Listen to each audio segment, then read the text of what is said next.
जय जगन्नाथ नमस्कार बंधुगण आसतु आज ढेंकानाल जिल्लार ब्राह्मणी नदी कूल गोटे बहुत पुराणा मंदिर किंतु लोकलोचन अंतराल सेमती गोटे मंदिर को आपण मानक मु बुले नेबी। मंदिरटे हूँ कामाख्यानगर सब डिविजन सोगर गाँव में थिबा सोगरेश्वर महादेवंकर मंदिर ठीक ब्राह्मणी नदी कूल मालबंध तलू आपण मैंने ओह्लैले एमती देखंतु दूर रे ब्राह्मणी नदी देखा जाउची।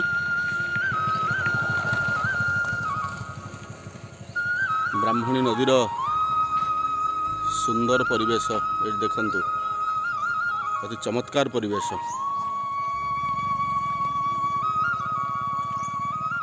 आमे आसी पहुँची गले सोगरेश्वर मंदिर रे।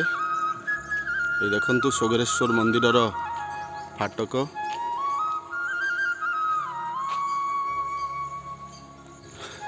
चलंतु आमे सोगरेश्वर महादेव को दर्शन करिबा। मंदिरटी देखा जाउची छोट किंतु ये मंदिर बहु प्राचीन पाखापाखि 1000 वर्ष तलर मंदिर। बहु प्राचीन समय रे जेतेबेले भौमकर माने शासन करुथिले अंचल रे से भौमकर शासन समयर ए मंदिर पत्थर रे तैयारी हितिला किंतु परवर्ती समय रे ग्रामवासी माने मंदिरर सुरक्षा पई सीमेंट प्लास्टरिंग कर दैछंती जहा फल रे कि से पुराना ऐतिह्य आउ ए मंदिर रे देखिया को मिलुनी। सुंदर गछ मानकर छाया शीतल परिवेश।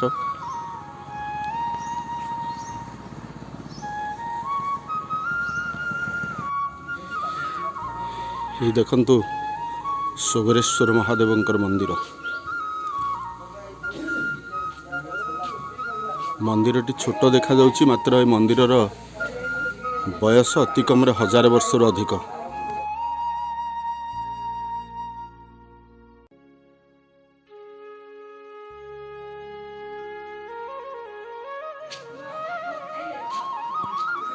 जेहेतु नदी कूल ए मंदिरटी अवस्थित आपण माने देखंतु ये मंदिर एते छोट देखा जाउची जेति कि ऊपर को देखा ताठारो अधिक तले पोती हेकी अछि। प्रत्येक वर्ष बन्या आसे बन्या रे माटी बाली आसी मंदिर पोती दिए। चलंतु मंदिर भितरे दर्शन करिबा सोगरेश्वर महादेव को।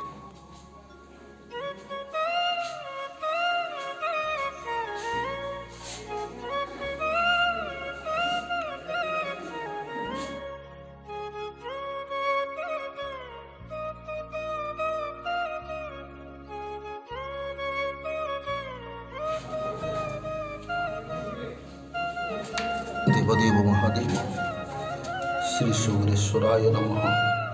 वंदे भक्त जनाश्रयं च वरदं वंदे शिव शंकरं अरूपं देहि गुणं देहि भाग्यं देहि महेश्वर भक्ति मुक्ति फलं देहि गुणरयं तुमेश्वर।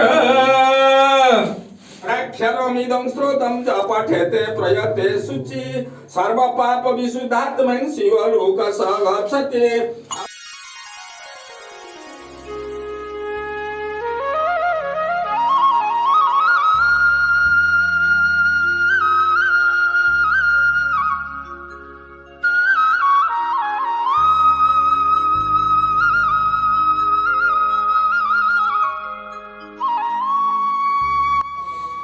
होचंती सोगरेश्वर महादेवंकर पार्श्व देवता गणपति से प्राचीन कालर ये मूर्ति।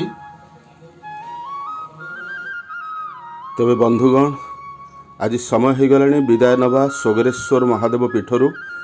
भिडियोटी जदि आपण मानकु भल लागिची तेबे शेयर करंतु, सब्सक्राइब करंतु, कमेंट करंतु एवं आमको सहयोग करंतु।